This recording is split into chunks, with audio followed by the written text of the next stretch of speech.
மாபெரும் கட்சிகள் தேர்தலை புறக்கணிப்பது ஏன்? அதிமுக பாஜக திமுகவிற்காக மறைமுகமாக செயல்படுகிறதா? ஈரோடு கிழக்கு இடைத்தேர்தலில் நடைபெற போவது என்னென்ன வாங்க பார்க்கலாம். 2026 வருஷம் தொடங்கும் பொழுது தேர்தலும் இணைந்து தொடங்குது நம்ம தமிழ்நாட்டுல. இதுல அதிமுக ஈரோடு கிழக்கு இடைத்தேர்தலை புறக்கணிச்சிருக்காங்க. இது 2வது முறை. இந்த முறை பாரதிய ஜனதா தேசிய ஜனநாயக கூட்டணியும் சேர்ந்து அவர்களும் இந்த இடைத்தேர்தலை புறக்கணிச்சிருக்காங்க. தேர்தல் புறக்கணிப்புங்கிறது குறிப்பா இடைத்தேர்தல் புறக்கணிப்பு அப்படிங்கிறது புதிது கிடையாது. ஜனநாயகத்துல அனுமதிக்கப்பட்ட வழிமுறைகள்ல இதுவும் ஒன்று. ஆளுகிற அரசுக்கு எதிராக அல்லது அந்த அரசு செய்த தவறுகளை புறக்கணிப்பின் மூலமா மக்களுக்கு கடத்தி செல்வதற்காக இந்த வழிமுறையை பின்பற்றுவாங்க. குறிப்பா புறக்கணிப்பாகவும் இதை சொல்லுவாங்க. ஜெயலலிதா அம்மையார் மற்றும் தலைவர் கலைஞர் அவர்கள் போன்ற முக்கிய தலைவர்கள் அனைவருமே தேர்தலை புறக்கணிச்சவர்கள் தான் கடந்த காலங்கள்ல. ஆனா எந்த நேரங்கள்ல புறக்கணிச்சாங்க, எந்த சூழ்நிலையில புறக்கணிச்சாங்க, எந்த அரசியல் சூழலில புறக்கணிச்சாங்க, எந்த தொகுதியை புறக்கணிச்சாங்க அப்படிங்கிற ஒன்றும் இருக்கு. அங்க வாய்ப்பே இல்லைன்னா அதற்கு இப்படி ஒரு காரணத்தை சொல்லிவிடுவோம்னு கடந்து சென்ற காலங்கள் எல்லாம் உண்டு. விக்கிரவாண்டி இடைத்தேர்தலில் கூட அப்படி எடுத்து நியாயப்படுத்தலாம்.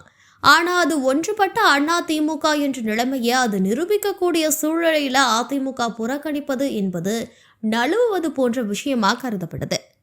பொதுவா இடைத்தேர்தல் என்பது ஒரு உரைகளை போல ஆளுங்கட்சிகளுக்கு நல்லது.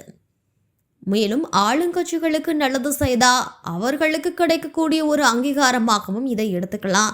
அல்லது அவர்களுடைய தவறுகளை சுட்டி காட்டி எதிர்க்கட்சிகள் குறிப்பிடுவது போன்றதுதான் இந்த இடைத்தேர்தல்.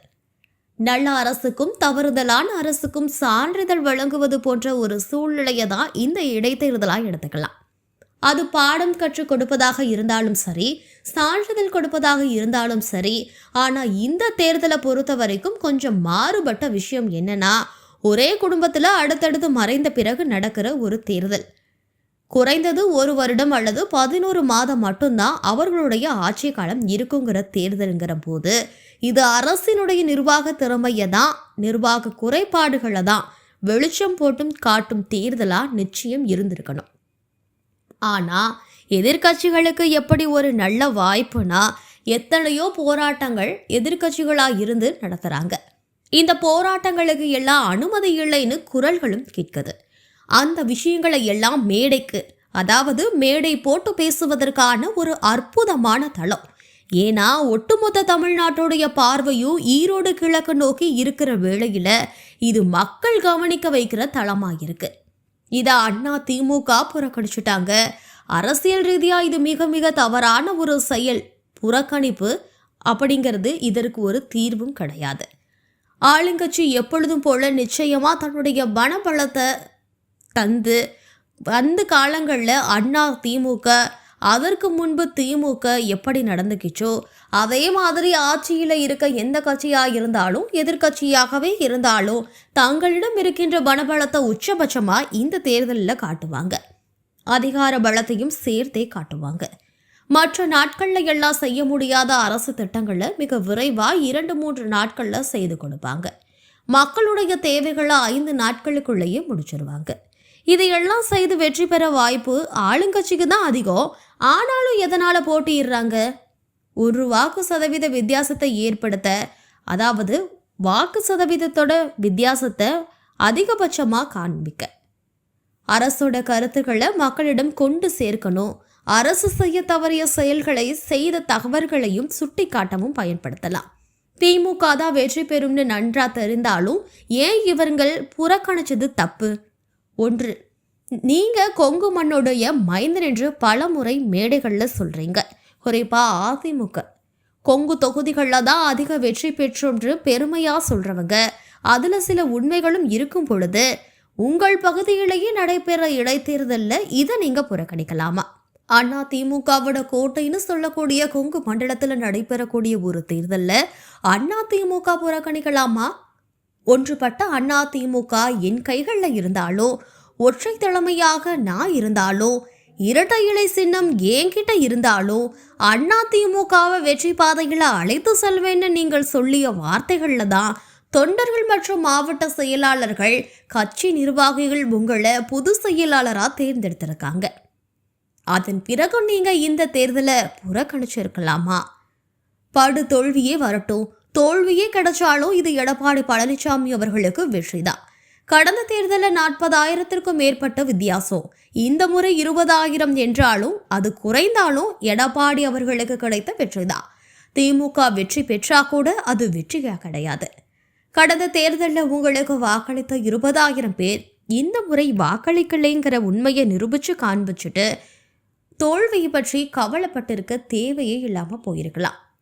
அரசியல் ரீதியா எடப்பாடி பழனிசாமி இந்த முறை இந்த தேர்தல் போராட்டத்துல மிகப்பெரிய தவறாகத்தான் இந்த முடிவை எடுத்ததா பார்க்கப்படுது.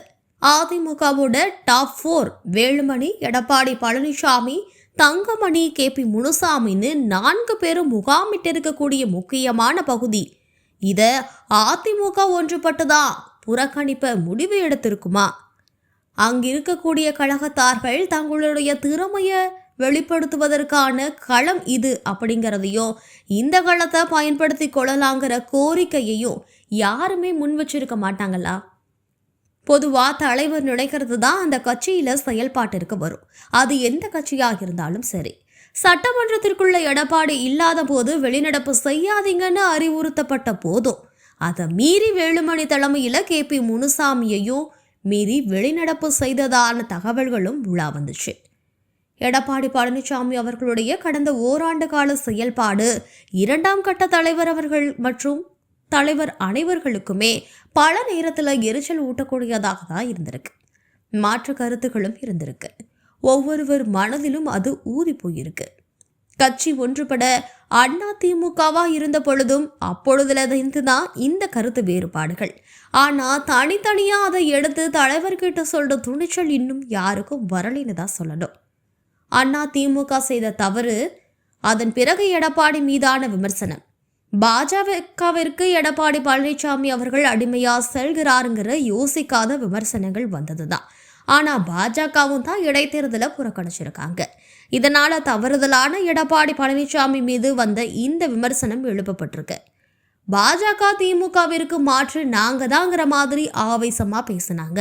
அதிமுகவை முந்திக்கிட்டு அத்தனை மேடைகள்லையும் சவால் விட்டாங்க, ஆவேசமா கத்துனாங்க. அதை நிரூபிப்பதற்கான ஒரு சரியான களம் இருக்கும்போது இது அண்ணாமலை தவற விட்டுருக்காரு. இப்பொழுதுதான் இந்த 2 பேருமே விலகும் போது இவங்க தான் திமுகவிற்கு மறைமுகமா உதவுறாங்களோங்கிற 2 கட்சிகளுக்குள்ளேயுமே பேச்சுக்கள் வலம் வருது. அதிமுகவினர் எடப்பாடி மேல அந்த வருத்தம் இருக்கு. அதே மாதிரி அண்ணாமலை அவர்களுக்கும் திமுகவுக்கு எதெல்லாம் நல்லதோ அதையெல்லாம் செய்துட்டு வராரே அப்படின்னும் வலம் வருது. எடப்பாடி என் மேல என்ன கோபம் இருக்கிறதோ அதே மாதிரி தான் அண்ணாமலை மேலும் DMK ஃபைல்ஸ் 1-2 வெளியிடும் போது அதுல ஒவ்வொரு விஷயத்தை பேசுவதற்கும் உங்களுக்கு ஒரு களம் இருக்கே. அண்ணாமலை அவர்கள் வெளியிட, அதாவது பிரஸ் மீட்ல வெளியிடுற விஷயத்த மக்களிடம் நேரடியாகவே சொல்லலாமே.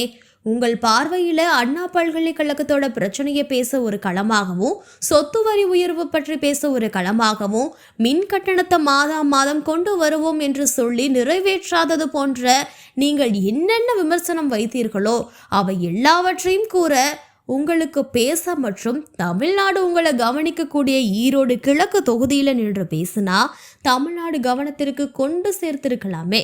இந்த வாய்ப்பு அண்ணாமலை தவற விட்டுட்டாரோ? இப்பொழுது இருக்கிற ஒரே வாய்ப்பு, பிரதான கட்சிகளும் போட்டியிலிருந்து விலகிய பிறகு அனைவரோட பார்வையும் எங்க போகும்? நாம் தமிழர் கட்சியினர்கிட்ட தான் செல்லும்.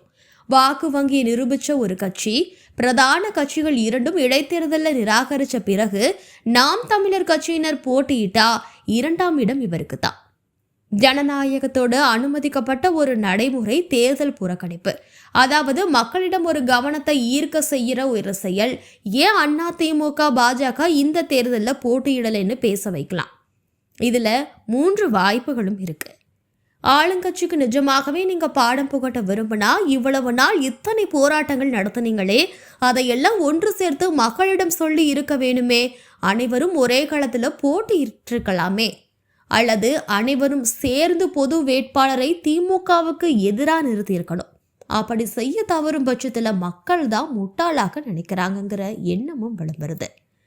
அப்படி இல்லைன்னா சீமானும் இந்த தேர்தலை புறக்கணிச்சாதான் அனைத்து கட்சிகளும் திமுகவிடமிருந்து புறக்கணிக்கிறது ஏன் என்பதை மக்கள் பேசுவாங்க. யார் போட்டியிட்டாலும் திமுக தான் வெற்றி பெறும் காரணம் பணபலம் அதிகமா இருக்குது, அதிகார பலம் அதிகமா இருக்குது, குறிப்பா கூட்டணி பலம் அதிகமா இருக்குதுங்கிறது தான். மக்கள் தேர்தலின் போது மற்ற கட்சிகள் ஏன் பிரச்சாரத்திற்கு வரலைங்கிற பேச்சு அதிக அளவுல கவனத்துக்கு இருக்கும். எதிர்கட்சிகள் அனைவரும் ஒன்று சேர்ந்து முடிவெடுக்காத பட்சத்துல அனைவரும் ஒன்று சேர்ந்து ஒரே நேரத்துல திமுகவிற்கு உதவுறாங்களோ என்றுதான் கருதுவது போன்ற நிலை ஏற்படுது. அல்லது அனைவரும் தனித்தனியாக போட்டியிட்டு ஜனநாயக கடமையை ஆற்றணும். அதிமுக கட்சியினரும் பாஜகவை சேர்ந்த கட்சியினரும் ஓட்டுகள் செலுத்தலைன்னா அது இந்த கட்சிகளுக்கு சாதகமா அமையும். அதே சமயம் ஓட்டுப்பதிவு 80% 90% கடந்தா நிச்சயமா எடப்பாடி அவர்களுடைய பேச்சையும் அண்ணாமலை அவர்களுடைய பேச்சையும் அவர்களோட கட்சியினரை கேட்கவில்லை என்ற நிலைமை தான். அதாவது அந்த கட்சியின் பேச்சை அந்த கட்சி தொண்டர்களே கேட்கவில்லை என்பது போலதான் 85% வாக்குகள் பதிவு நடைபெற்றா அதுல அதிமுகவை சேர்ந்தவர்களும் இருப்பாங்க, பாஜகவை சேர்ந்தவர்களும் இருப்பார்கிற பேச்சு அடிபடும். தேமுதிகவிலிருந்து வெளியேறிய குறிப்பிட்ட 7 வருடங்களுக்கு முன்பு திமுகவில் இணைந்த ஒருவர் ஈரோடு கிழக்கு இடைத்தேர்தலில் வேட்பாளராக நிறுத்தப்படுறாரு. திமுகவில் சேர்ந்த பிறகு திமுகவிற்கு விசுவாசமா இருக்காரு. அவர் போட்டியிட வேண்டிய தொகுதியை தான் காங்கிரசுக்கு விட்டு கொடுத்தாரு. அவருடைய சக ஆட்கள் எல்லாம் எம்எல்ஏவா ஆகிவிட்ட நிலையிலும் அவருக்கான வாய்ப்பு தாமதிக்கப்பட்டிருக்கு. தற்போது இந்த இடைத்தேர்தல் வாய்ப்பு அவருக்கு கிடைச்சிருக்குன்னு நினைச்சுக்கலாம். இதுவும் அந்த கட்சியினுடைய ஒரு விவகாரம் தான். சந்திரகுமார் அவர்களுக்கு கொடுக்கலாமா வேண்டாமா என்பது. திமுக இந்த களத்தை தட்டி பறிச்சுக்கிட்டது மாதிரியும் காங்கிரஸ் கட்சிக்கு துரோகம் செய்து விட்டது போலவும் திமுக இந்த செயலை செஞ்சதாக விமர்சனங்கள் வருது. அண்ணாமலை நிற்கிறாரு, போட்டியிட போறாரு என்ற ஒரு தகவல் முதல்வர் ஸ்டாலினுக்கு வந்தவுடனே யோசிச்சு பார்த்து அண்ணாமலையை தோற்கடிக்க வேண்டுங்கிற காரணம் மற்ற பாஜக வேட்பாளர்களை தோற்கடிக்கிறதுக்கும் அண்ணாமலையை தோற்கடிக்கிறதுக்கும் வித்தியாசம் இருக்கு. அரசியல் செய்தி வெளிவரும் பொழுது அண்ணாமலையை தோற்கடிக்க வேண்டுங்கிற ஒரே வலுவான வேட்பாளர் தேவைங்கிற பட்சத்துல இவர் தேர்ந்தெடுக்கப்படுறாரு. இதனால வெற்றி மட்டும்தான் இலக்கா இருக்கணுங்கிற முடிவாகத்தான் திமுக தன்னோட வேட்பாளர்களை நிறுத்தியிருக்காங்க. மேலும் இதே இடத்துல காங்கிரஸை சேர்ந்த ஒருவர் வேட்பாளராக நிறுத்தப்படும் பொழுது அதிமுகவோ பாஜகவோ தேர்தல் புறக்கணிப்பு என்ற விஷயத்தை தேர்ந்தெடுத்திருக்க மாட்டாங்க. ஏன்னா காங்கிரஸை எப்படியும் வீழ்த்திவிட முடியுங்கிற எண்ணம் இயல்பா வந்திருக்கும். இப்பொழுது திமுக ஒரு தொகுதியை எடுத்துக்கிறாங்க அப்படிங்கிறதுக்காக காங்கிரஸ் 17 தொகுதிகள் தான் கொடுப்பாங்க காங்கிரஸுக்கு அப்படிங்கிற நிலை இல்லை. அது 19 தொகுதிகளாக கூட இருக்கலாம். எண்ணிக்கை ஒரு விஷயமாக கருதப்படாது. அரசியல் சூழலை மனசுல வச்சு திமுக போட்டியிட வேணுங்கன்னு நினைச்சதுனால இந்த முடிவை எடுத்திருக்காங்க. அதிமுகவோட புறக்கணிப்பு மக்களுக்காக இல்லாம உள்கட்சியில இருக்க விவகாரங்கள் வெளியில வந்துருமோங்கிறதுக்காக பயந்து புறக்கணிச்சது மாதிரியான பிம்பமும் வருது. இந்த விமர்சனங்களுக்கெல்லாம் முற்றுப்புள்ளி வைப்பதற்காகத்தான் அதிமுக தேர்தலை புறக்கணிச்சிருக்க கூடாது, இருந்தாலும் புறக்கணிச்சிருக்காங்க. ஒன்றுபட்ட அதிமுகவா இருந்தா நிச்சயமா கட்சிக்கு வெற்றி பாததான்னு சொல்லிட்டு தற்போது விலகி இருக்கிறது மிகப்பெரிய கேள்விக்குறியா இருக்கு. பொறுத்திருந்துதான் பார்க்கணும் அடுத்து என்ன நிலவரம்னு.